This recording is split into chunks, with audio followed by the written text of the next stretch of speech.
दोस्तों नमस्कार, unique farming एडेज के एक और नई वीडियो में आपका फिर से स्वागत है। दोस्तों आज हम अंकित जी के डेयरी फार्म पे आ चुके हैं और मेरे पीछे यहाँ पे आप देख सकते हैं कि लगभग 22 से 23 पशुओं का भी लगभग यहाँ पे पालन किया जा रहा है और बहुत ही सस्ते शेड में अगर बात की जाए कि बहुत ही कम खर्चे में इन्होंने शेड बनाया हुआ है और कुछ समय पहले इन्होंने डेयरी स्टार्ट किया और एक अच्छे लेवल पर भी चला रहे हैं।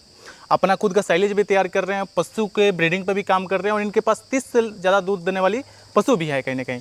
तो आइए देर न करते हुए सर से आपको मिलाते हैं, कैसे इन्होंने शुरुआत किया, किन किन कैसे कैसे इसको चला रहे हैं, क्या क्या दिक्कत आ रही है, इसके पूरे विषय में बात करेंगे।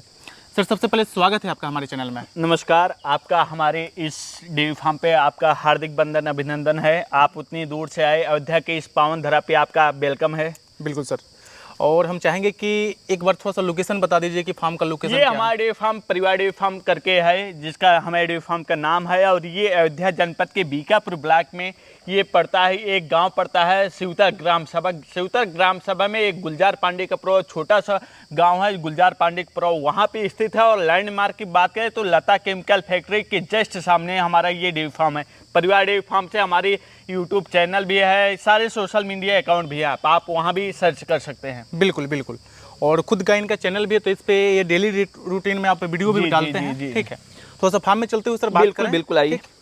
और यहाँ पे हम लोग आते हैं तो हम देख रहे हैं कि यहाँ पे आपने नाद बनाया हुआ है सर, और दोनों साइड से पशु रखे हुए हैं। जी। ठीक है, और बीच में कितना स्पेस आपने रखा हुआ है?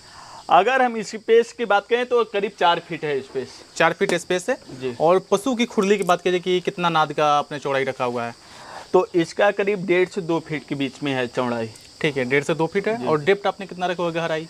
डेप्थ हाँ वही सेम 1.5 से 2 फीट के बीच। 1.5 से 2 फीट की है। ठीक है, और यहाँ पे कुछ बछिया है। जी। अब बछिया के बाद यहाँ पे आपकी हम गाय देख रहे हैं। जी। तो अभी सर मिल्किंग में कितने पशु अपने पास हैं? अभी तो ये हमारे ये टाइम जो होता है डेयरी का ड्राई टाइम होता है। ये इसमें क्या होता है ना, सारे लगभग जानवर जो होते हैं सही डेयरी फार्म जो कर रहे होते हैं उनके सारे जानवर लगभग ड्राई हो जाते हैं। तो जब ड्राई हो जाते हैं तो इनमें दूध उत्पादन कम हो जाता है। और दूसरा रीजन है गर्मी की वजह से भी जानवर का दूध उत्पादन कम हो जाता है। क्योंकि क्या होता है ना, गर्मी के मौसम में स्टार्ट होता है तो गर्मी हीट स्ट्रोक में चले जाते हैं हमारे जानवर, या फिर हमारे जानवर दाना चारा गर्मियों में खाना कम कर देते हैं, इस वजह से दूध उत्पादन कम हो जाता है। लेकिन अगर हम खुद की बात करें तो हमारे जानवर ड्राई हैं।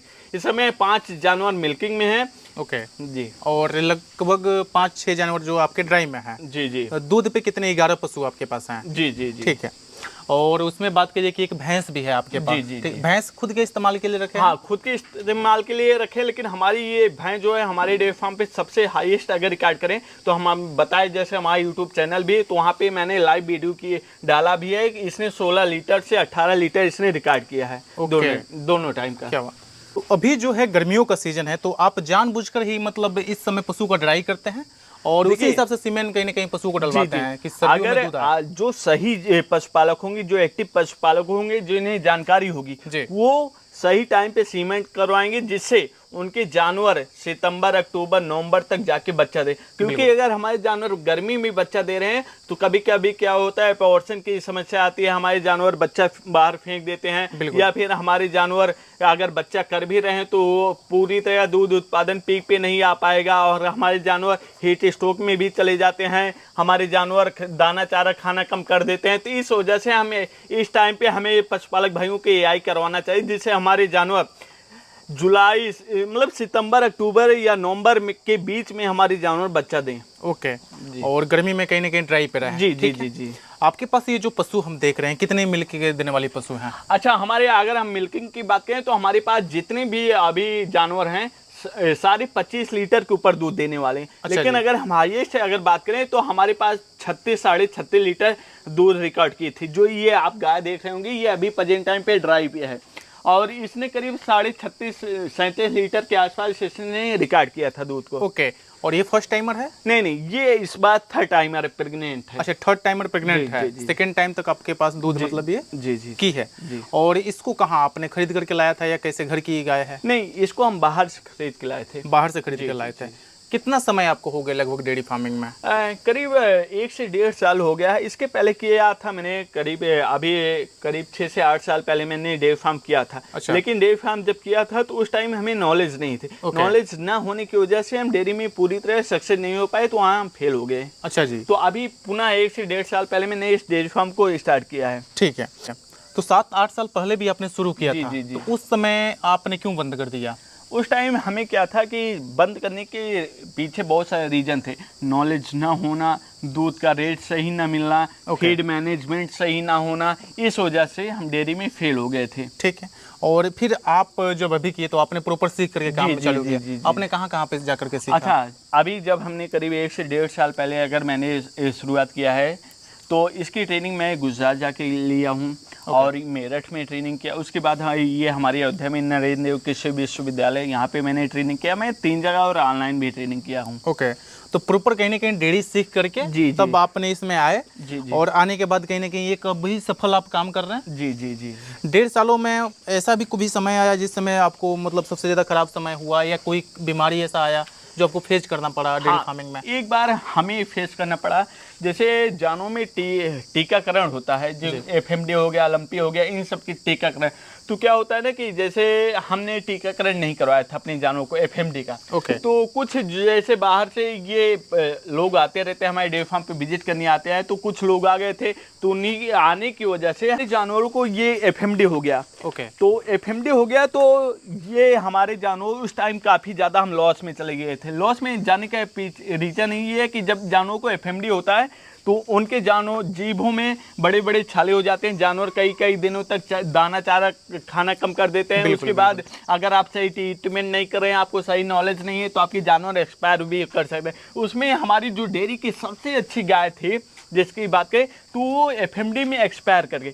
तो अगर आप डेयरी फार्म कर रहे हैं तो आपको सबसे पहले नॉलेज होना जरूरी है और विशेषकर टीकाकरण का ध्यान जरूर दें। क्योंकि अगर आप टीकाकरण पे ध्यान नहीं दे रहे हैं तो आपको ये एफएमडी भी आपके जानवरों को हो सकता है, आपके जानवर को लंपी भी हो सकता है। तो ये साल में 2 बार टीका होते हैं, ये एफएमडी और लंपी का। हाँ, तो मतलब पशु किसान भाइयों को जरूर कराना चाहिए। बिल्कुल बिल्कुल करवाना चाहिए। ठीक है। 1 सितंबर से अक्टूबर के बीच लगता है और ये मई से जून के बीच में एक लगता है। ओके। तो ये मतलब हर 6 महीने लगता है, साल में 2 बार लगता है। तो पशुपालक भाइयों को ये टीके जरूर अपने जानवरों को लगवाना चाहिए। इससे आपके जानवर एफएमडी और लंपी जैसी बीमारियों से बचे रहेंगे। ओके, बहुत बढ़िया। तो कहीं ना कहीं पशुपालन अगर आप करना चाहते हैं तो सबसे पहले आपको कहीं ना कहीं इसके बारे में सीखना जरूरी है। बिल्कुल बिल्कुल। क्योंकि पशु भी महंगा है। अगर आप कहीं पशु फार्म स्टार्ट कर रहे हैं, डेयरी फार्म स्टार्ट कर रहे हैं, तो आपको कहीं ना कहीं गाय खरीद करके लाना पड़ेगा। जी, जी, जी। गाय आप जब खरीद करके लाओगे तो गाय अभी के रेट में अच्छी पशु अगर जाइए तो लाखों में दाम हो गया है। जी, जी। अभी अगर हम बात करें जानवरों की तो रेट मतलब जानवरों के काफ़ी ज़्यादा बढ़ गए हैं, क्योंकि युवा वर्ग जो है डेयरी पे ज़्यादा फोकस कर रहा है। तो इस वजह से जानवरों के रेट काफ़ी ज़्यादा हाई हो गए हैं। तो अगर आपको जानकारी नहीं है तो लाखों में पशु आता है तो आपको लाखों में नुकसान भी हो सकता है। जी, जी। और कई किसान जानकारी के अभाव में डेयरी फार्म कहीं ना कहीं 90% बंद हो जाता है। जी, जी। तो जो किसान जानकारी बिना आते हैं, हम बता रहे हैं, अगर कोई भी पशुपालक भाई डेयरी फार्म करना चाहता है जी, या नया कर रहा है, तो उसको जानकारी होना बहुत ज़्यादा जरूरी है। अगर जानकारी नहीं तो सक्सेस नहीं हो सकता है, क्योंकि छोटी छोटी चीज़ों पे ध्यान देना पड़ता है। बिल्कुल बिल्कुल। तो 1.5 साल लगभग हो गया आपको डेयरी फार्म चलाते हुए, और 1.5 साल पहले ही आपने ये फार्म भी बनवाया था। जी, जी। ठीक है। तो थोड़ा सा फार्म के बारे में बताइए कि हम फार्म आपका देख रहे हैं कि काफ़ी मतलब आपने सस्ता शेड पे आपने मतलब फोकस किया है। जी, जी। मतलब आप चाहते तो हाईटेक बनवा सकते थे, लेकिन आपने सस्ता बनवाया। अच्छा, इसका क्या कारण रहा? उसका ये अगर हम बात करें तो ये अभी हमारा एकदम नॉर्मल सेट है, क्योंकि हमारा जो टाइम था वो सीखने का टाइम था। और कभी कभी क्या होता है ना कि उतार चढ़ाव भी आते रहते हैं। तो अगर हम हाईटेक डेयरी फार्म, अभी मैंने एक वीडियो देखा था तो उसने करीब 30 लाख रुपए लगा के एक हाईटेक डेयरी फार्म बनवाया था, लेकिन उसके पूरे डेयरी फार्म पे एक गाय थी। तो ऐसा dairy farm, hi tech dairy farm बनवाने का क्या फायदा है? तो आप जब भी आपके पास पैसे हो या आप डेयरी फार्म शुरू करना चाहते हैं तो आपको नॉलेज हो। और दूसरी चीज़, आप हाईटेक डेयरी फार्म ना बनवाइए, आप जानवरों पे पैसे इन्वेस्ट कीजिए, जहाँ से आपको 2 पैसे मिलेंगे। क्यों आप डेयरी फार्म में हाईटेक बनवा दिए, उससे आपको पैसे नहीं मिलेंगे, जो आपके पास पैसे रहेंगे वो भी खत्म हो जाएंगे। कहीं ना कहीं जो पैसा देगा वो जानवर देगा, ना कि डेयरी सेड देगा। जी, जी, जी। तो सेड ऐसा रखिए जिसमें पशु रह जाए, मतलब कंफर्टेबली रह जाए। ठीक है। बाकी पशु पे आप खर्चा कीजिए, ब्रीड पे आप खर्चा कीजिए, और वही आपको कमा करके देगा। तो ये सर बात कीजिए कि कितने पशुओं के लिए आपने ये सेड बनाया हुआ है? तो ये अगर अभी हम बात करें तो हमारे पास ये 30 से 32-35 जानवरों का ये है हमारा सेट है। और क्या लंबाई चौड़ाई थोड़ा सा इसके बारे में बताइए। ये करीब 40 फीट इसकी चौड़ाई है और करीब 70 फीट इसकी लंबाई है। 70 फीट लंबाई है, जी, जी, ठीक है। जी। और ये कितना लगभग छोड़े हुए हैं पशु के मतलब बैठने के लिए? ये करीब 12 फीट है, 12 से 13 फीट की। 12 से 13 फीट में। और इसमें पानी निकलने के लिए सब सुविधा दिया गया है। पशु को डेली नहलाया जाता है। जैसे ये गर्मी का टाइम चला है तो गर्मी के टाइम में अगर आप देख रेख नहीं करेंगे तो आपके जानवर हीट स्ट्रोक में चले जाएंगे, आपके जानवर दाना चारा खाना कम कर देंगे, आपके जानवर का दूध उत्पादन कम हो जाएगा। बिल्कुल। तो इस वजह से हम अपने जानवरों को 2 से 3 बार या 4 बार भी, कभी कभी गर्मी ज्यादा होती है तो 4 बार भी नहला देते हैं अपने जानवरों को। और ये आप देख रहे होंगे हमने जूट के बोरे लगवाए हैं, तो इसको दोपहर के टाइम में 12 से 1 के बीच में इसको जब हम भिगो देते हैं, तो अगर हम भिगो देंगे और अपने जानवरों को नहला देंगे तो हमारे अंदर का डेयरी फार्म का टेम्परेचर काफ़ी ज़्यादा कम हो जाएगा बाहर के अपेक्षा। जैसे अभी हम टेम्परेचर मेजर मशीन रखे हैं, तो अभी हमने अपने यूट्यूब चैनल पर भी वीडियो डाला था, तो हमने बाहर का टेम्परेचर लिया था, तो वहाँ की अपेक्षा हमारे डेयरी फार्म के अंदर के टेम्परेचर 7 से 8 डिग्री कम था। अच्छा, ये जानिए। तो अगर आपका मैनेजमेंट सही है और आप गर्मियों के मौसम में देख रेख कर रहे हैं, जैसे अभी फॉगर में मैंने लगा रखा है, तो अभी मैंने खोल दिया है क्योंकि इसमें कुछ गंदगी घुस गई थी। तो फॉगर भी हमारा चलता रहता है और जूट के बोरे भी लगे हैं चारों तरफ से, तो इसको भिगो देते हैं तो उससे जानवर के टेम्परेचर कम हो जाता है काफ़ी ज़्यादा। उसके लिए आपने जूट का बोरी लगाया हुआ है। और अंदर से हम दिखा देते हैं, यहाँ पे जो देखते हैं खरपतवार खेतों में जो होता है, जी, ठीक है, कंडा भी जिसको बोलते हैं। इसको हम अगर कहें इसको लगाने की क्या फायदा है, अगर इसको जैसे ये देख सकते हैं आप 3 सेट है हमारा, तो अगर इसको लगा रहे हैं तो इससे हमारे डेयरी फार्म का 4 से 5 डिग्री गर्मियों के मौसम में टेम्परेचर कम हो जाता है, खुद से खुद कम हो जाता है। जी जी। अभी जैसे कि हम लोग बाहर हैं और बाहर से जैसे अंदर आते हैं तो फर्क पड़ता है। जी जी। मतलब यहाँ पे गर्मी लगभग नहीं है एक तरह से बात की जाए। पशु भी यहाँ पे 30 लीटर 25 लीटर दूध देने वाली है, लेकिन आराम से रिलैक्स कर रही है, बैठी हुई है और बिना पंखे के बैठी हुई है। तो ये भी कहीं ना कहीं देखने को मिला कि आपने फोगर लगाया लेकिन अभी आपने नहीं लगाया हुआ है, तो खोल करके हटाया है। तो इस हिट में भी मतलब पशु जो है आराम से रिलैक्स कर रहा है, बैठा हुआ है। उसका कारण है कि यहाँ पे तो हम देख सकते हैं कि जो आपने मतलब टाट एक तरह से लगाया हुआ है, जो खरकंडे का खरपतवार जो होता है उसको लगाया हुआ है, और साइड में देख रहे हैं जूट की बोरी है, जिसको भिगो देने पे मतलब हवा जो आएगा ठंडा आएगा, टेम्परेचर कम हो जाता है। बिल्कुल बिल्कुल। तो ये भी कहीं ना कहीं कारण है। जी। और और ऐसे बात करिए कि सर ये मतलब कितना आपको खर्चा लगा इस फार्म को बनवाने में? अच्छा, इस फार्म का अगर हम बात करें बनवाने में हमें करीब 1 से 1.5 लाख के आसपास हमें खर्चा आया। मात्र 1 से 1.5 लाख में आपने पूरा फार्म का निर्माण करा दिया? जी। नीचे का फर्श लेकर के सब चीज? जी। क्या बात है, ठीक है। तो अब थोड़ा सा बात करिए कि अंकित जी की फीडिंग मैनेजमेंट को लेकर के थोड़ा सा हमारे किसान भाई को समझाइए कि फीडिंग मैनेजमेंट आप कैसे करते हैं? फीडिंग मैनेजमेंट भी काफ़ी ज़्यादा जरूरी होता है। क्या होता है ना कि अगर आप डेयरी फार्म कर रहे हैं और आपका फीड मैनेजमेंट सही है तो नहीं है, तो आपके जानवर बार बार बीमार होंगे, आपके जानवरों में रिपीट ब्रीडिंग की समस्या आएगी, आपके जानवर का दूध उत्पादन सही नहीं रहेगा। तो इस वजह से अगर आप डेयरी फार्म कर रहे हैं तो आपके फीड मैनेजमेंट अच्छा होना काफ़ी ज़्यादा जरूरी होता है। बिल्कुल। डेयरी फार्म चलता ही है लगभग फीड मैनेजमेंट और मैनेजमेंट को लेकर के, और ब्रीडिंग, 3 चीज़ें हैं डेयरी में। जो किसान भाई समझ गए फीडिंग, ब्रीडिंग और मैनेजमेंट, वो डेयरी में सक्सेस हो जाएंगे। तो फीडिंग में थोड़ा सा बताइए क्या क्या पशुओं को खिलाते हैं? जैसे अगर हम बात करें तो हम अपने जानवरों को हरा चारा खिला रहे हैं। हरे चारे में आप ये जैसे क्या होता है ना कि हमारे पशुपालक भाई ऐसे जो मार्केट में मिलने वाले ग्रास होते हैं उसको लगा देते हैं, वही हमारे अपने जानवरों को खिलाते हैं। लेकिन आप वो मत खिलाइए अपने जानवरों को, आप प्रोटीन वाली चीज़ें खिलाइए जिसमें प्रोटीन की मात्रा ज़्यादा हो, जिसमें फाइबर की मात्रा ज़्यादा हो। अच्छा, तो वो चीज़ आप अपने जानवरों को खिलाइए। तो जैसे हमारे पास 7 से 8 प्रकार के नेपियर कर्वी है, तो जब ये नेपियर कर्वी अभी हम प्रेजेंट टाइम पे अपने जानवरों को खिला रहे हैं, तो 7 से 8 प्रकार के हमारे पास मक्का नेपियर हो गया, रेड नेपियर हो गया, ताइवान नेपियर हो गया, मक्का क्रॉस नेपियर हो गया, सुपर नेपियर हो गया, जंबो नेपियर हो गया, हमारे पास सभी प्रकार के नेपियर कर्वी उपलब्ध हैं। तो यही हम अपने जानवरों को खिला रहे हैं। तो सिर्फ अभी पशुओं को भी हरा चारा ही दे रहे हैं कि उसके अलावा सूखा चारा भी कुछ देते हैं? नहीं, हरा चारा भी दे रहे हैं और सूखा चारा दोनों दे रहे हैं। ओके, तो सूखा में क्या क्या देते हैं? देखिए, सूखा में जैसे ये भूसा हो गया, आप ये जानिए कि कितना ड्राई मैटर देना जरूरी होता है। बिल्कुल। जैसे अगर मान लीजिए हमारे जानवर का 5 से 5.5 कुंटल के बीच वजन है, तो उसमें हम कितना जानवर को ड्राई दे सकते हैं? अगर ड्राई की बात करें तो 4 से 6 किलो के बीच हम अपने जानवर को सूखा चारा दे सकते हैं। और 25 से 30 किलो के बीच में हम अपने जानवर को हरा चारा दे सकते हैं। और दूध अनुसार हम अपने जानवर को फीड दे सकते हैं। तो फीड अभी क्या खिला रहे हैं पशुओं को?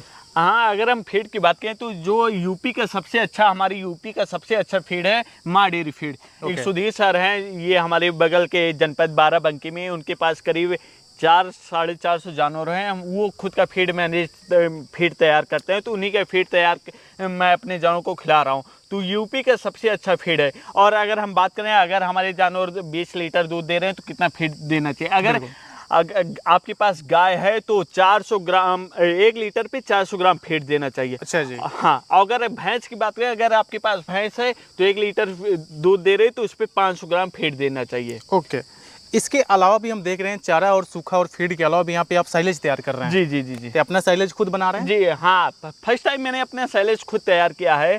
अभी इसकी मैंने मेकिंग की है, तो इसकी अगर हम ओपन करेंगे करीब 75 से 90 दिन के बीच में इसको हम ओपन करेंगे। ओके। तो ये हमारा साइलेज पूरी तरह से बन के तैयार हो जाएगा। ठीक है। तो ये कब से अपना साइलेज निकल जाएगा लगभग?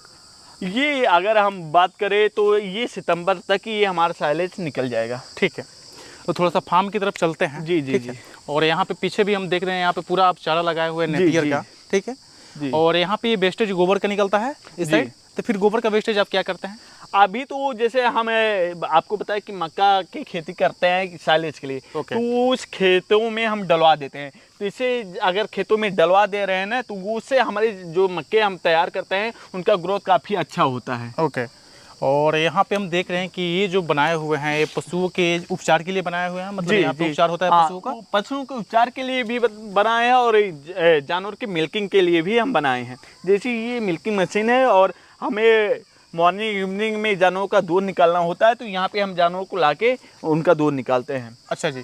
तो क्यों यहाँ पे निकालने से क्या मतलब फायदा होता है, वहाँ पे क्यों नहीं निकाल सकते? जैसे कभी कभी क्या होता है कि हम अपने जानवरों को मिल्किंग मशीन लगाए हैं और हमारे जानवरों ने पैर को मार दिया, तो हमें मिल्किंग मशीन टूट भी सकते हैं। तो इस वजह से हम अपने जानवरों को यहाँ पे लाके मिल्किंग करते हैं, तो सेफ्टी रहती है कि हमारी मिल्किंग मशीन को नुकसान नहीं होगा, हमारी मिल्किंग मशीन बची रहेगी। ओके। अच्छा, पशुओं का उपचार भी कर सकते हैं, या सीमेंट डालने में भी अगर कोई पशु परेशानी करता है उसको भी यहाँ पे खड़ा करके सीमेंट डाल सकता है। और इसको बनवाने में आपको कितना खर्चा आया? अगर इसको बनवाने में अगर हम बात करें तो हमें 5 से 7 हज़ार रुपए का ये खर्चा आया है। जी। ठीक है।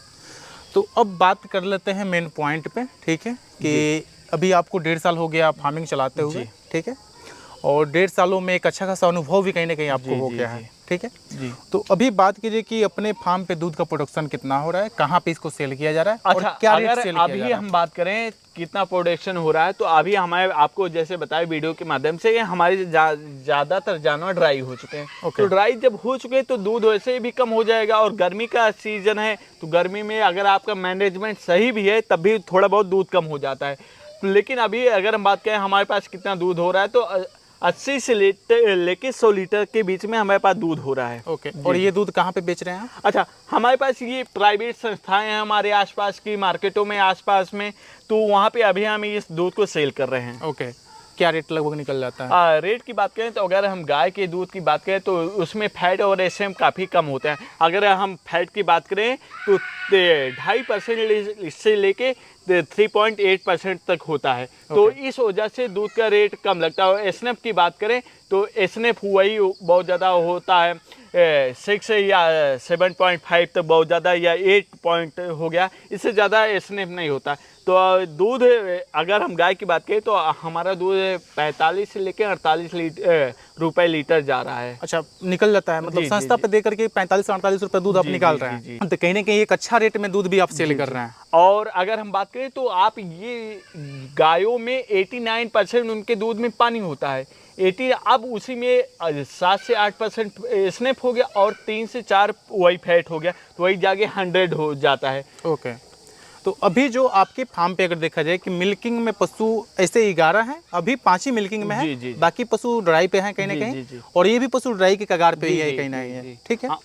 तो ऐसे अगर बात करिए कि अगर 10-11 पशु आप रखते हैं, बच्चे लेकर के 22-23 पशु आपके पास होंगे, इतने पशुओं से मंथली या सालाना क्या यहाँ से मुनाफा ले सकते हैं? बहुत अच्छी आपने प्रश्न किया है कि मंथली या सालाना कितना हम बचा सकते हैं। अगर अभी तो हम आपको जैसे एक छोटा एग्जांपल दे रहे हैं, अगर आपके पास 10 जानवर हैं और अभी जैसे हमने बात किया कि हमारे पास जितने भी जानवर हैं 25 लीटर के ऊपर मिल्किंग में जी। है। अगर ये हम आपको बताएं कि अगर हमारे पास से सारे जानवर मिल्किंग में, मान लीजिए हमारे पास 10 जानवर मिल्किंग में है और हम 20 लीटर के हिसाब से हम मान रहे हैं, तो हमारे पास 200 लीटर पर डे का दूध हो रहा है। बिल्कुल। और पर डे का दूध हो रहा है, अगर मान लीजिए 200 लीटर, और हमारे ये दूध मान लीजिए करीब 9 से 10 हज़ार के बीच में गया, बिल्कुल। तो 9 से 10 हज़ार के बीच में अगर हमारा ये पर डे का दूध गया, तो ये मान लीजिए करीब 2.5 से 3 लाख रुपए का हुआ जी। 2.5 से 3 लाख के अगर दूध हुआ, तो इसमें अगर सारा मैनेजमेंट अगर अच्छा है आपका,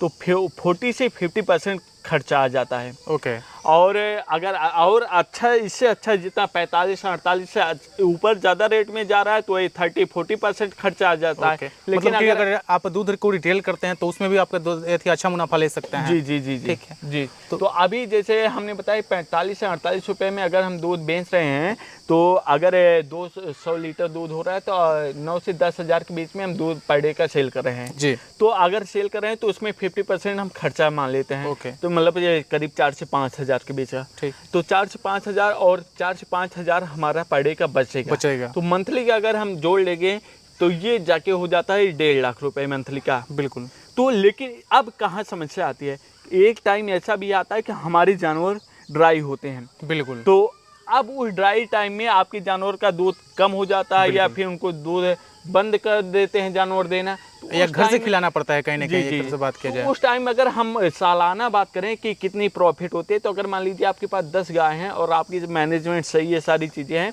तो अगर एक आप एवरेज निकालेंगे 1 साल का, तो उसमें हम ये मान के चले हैं कि करीब 80 से लेके 1 लाख तक हर महीने आपको बचेगा, अगर हम एवरेज निकालेंगे तो। ओके। जी जी। मतलब डेयरी फार्म में जो है आप हर महीने बराबर इनकम नहीं कर सकते हैं। जी जी। किसी महीने ज्यादा दूध आता है, कभी पशु कहीं ना कहीं ड्राई पे भी जाता है। ये आप तो पूरा कैलकुलेट किया जाए सालों भर का। गर्मियों का मौसम है, तो गर्मियों के मौसम में अगर आपका मैनेजमेंट सही नहीं, तो आपके जानवर बीमार भी हो जाएंगे और हीट स्ट्रोक में चले जाते हैं, या फिर जानवर खाना कम कर देते हैं, तो इस वजह से वैसे भी दूध उत्पादन कम हो जाता है। बिल्कुल, तो इन सारी चीज़ों का अगर ध्यान देंगे, तो आपको मंथली से 80 से 1 लाख रुपए बचेंगे, सालाना एवरेज निकालेंगे आराम से सारा खर्चा निकाल के बच जाएगा। जी। अब हम आपको कुछ और बातें बताना चाहते हैं। बिल्कुल। जैसे जानों में सबसे आम कॉमन समस्या होती है थनैला रोग। अब हम आपको बताते हैं थनैला रोग क्यों होता है जानों में, ये आप जानिए।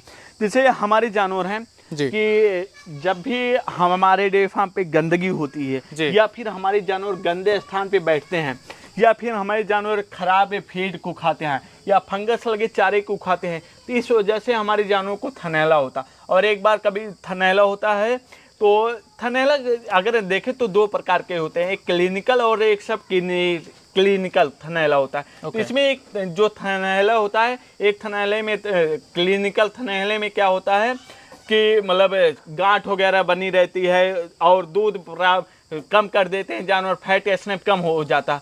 और जो सब क्लिनिकल होता है उसमें छिछड़ आने लगते हैं, दूध कम हो जाता है, सोइलिंग होती है थनों में। तो ये चीज 2 प्रकार के थनैला होते हैं। और अब इसका हम रोकथाम कैसे कर सकते हैं कि आप अपने डेयरी फार्म पे साफ सफाई रखें, ये अपने जानवरों को फीड मैनेजमेंट अच्छा दें। अब इसके बाद जैसे बरसात का सीजन आ रहा है, तो बहुत सारे पशुपालक भाइयों को पता नहीं रहता है कि हम अपने जानवरों को कैसा चारा खिलाएं। जैसे अब हम अपने जानवरों को हरा चारा खिला रहे हैं, तो जब भी आप अपने जानवरों को हरा चारा खिलाएं, करीब 4 अंगुल छोड़ के जमीन से हरा चारों को काटिए। अच्छा जी। जी। और उसमें देखिए अगर नीचे के साइड जो भी पीली पत्तियां हैं उसको हटा दीजिए। ओके। क्योंकि वही हमारे जानवरों के लिए जहर साबित हो सकता है। तो अगर वो बरसात के मौसम में हमारी वो जानवर खा रहे हैं, तो उनमें जानवर का पेट फूल सकता है, और अगर सही ट्रीटमेंट नहीं हुआ तो जानवर की मृत्यु भी हो सकती है, या फिर हमारे जानवर को थनैला रोग हो सकता है। तो अगर आप इन सबसे बचना चाहते हैं, तो आप इन चीज़ों का ध्यान अवश्य दें। ओके। ये छोटी छोटी जो बातें हैं कहीं ना कहीं डेयरी फार्मिंग में यही आपको सफल बनाती है कि सही ट्रीटमेंट आप करें, पशु का देखभाल सही से करें, पशु का जो चारा खिला रहे हैं आपने जैसा कि बताया 4 अंगूर छोड़ करके चारा काटें। तो ये छोटी छोटी बातें हैं, अगर ये आप डेयरी फार्म में कहीं ना कहीं सीख गए तो आप फेल नहीं होंगे। ठीक है। इसके अलावा भी और कुछ दिक्कत आता है डेयरी फार्म में? अच्छा, सबसे बड़ी होती है रिपीट ब्रीडिंग की समस्या। अब रिपीट ब्रीडिंग में ये समस्या क्यों आती है? सबसे बड़ी समस्या रिपीट ब्रीडिंग की समस्या आती है, फीड मैनेजमेंट आपका सही ना होता। हम गलत प्रकार के अपने जानवरों को फीड खिला रहे हैं। जैसे मार्केट में बहुत प्रकार के फीड मिलते हैं, उसको लाके हम कम पैसे की वजह से हम खिलाते हैं अपने जानवरों को, लेकिन उसमें आगे हमें क्या क्या नुकसान होता है ये पशुपालक नहीं ध्यान देते हैं। बिल्कुल। तो अगर हम खराब अपने फीड अपने जानवरों को खिला रहे हैं तो उसमें हमारे जानवरों को रिपीट ब्रीडिंग की समस्या होगी। तो हमारे जानवर बार बार मतलब हीट पे नहीं आएंगे, अगर बार बार हीट पे आ रहे हैं तो कंसीव भी नहीं करेंगे, तो ये सारी समस्या उत्पन्न होती है। तो अगर आप इन सब से बचना चाहते हो तो आपका फीड मैनेजमेंट होना अच्छा काफ़ी होना बहुत ही ज़रूरी है, क्योंकि अगर फीड मैनेजमेंट आपका अच्छा नहीं तो आपके जानवर बार बार बीमार पड़ेंगे, आपके जानवरों में रिपीट ब्रीडिंग की समस्या आएगी और आप डेयरी में सक्सेस नहीं हो सकते हैं। बहुत बढ़िया। तो दोस्तों अंकित जी के डेयरी फार्म का ये वीडियो आपको कैसा लगा आप हमें कमेंट में ज़रूर बताइएगा। जैसा कि सर ने काफ़ी अच्छा जानकारी दिया कि डेयरी फार्म आप कैसे कर सकते हैं, कैसे ट्रीटमेंट या मैनेजमेंट कैसे कर सकते हैं, इसके बारे में उन्होंने काफ़ी अच्छे से समझाया। तो ये जानकारी आपको कैसा लगा आप हमें कमेंट में बता सकते हैं। मिलते हैं किसी और वीडियो में, तब तक के लिए धन्यवाद। चैनल पर अगर आप नए हैं चैनल को सब्सक्राइब कीजिए, वीडियो को लाइक कीजिए और वीडियो को ज़्यादा से ज़्यादा शेयर कीजिए। धन्यवाद।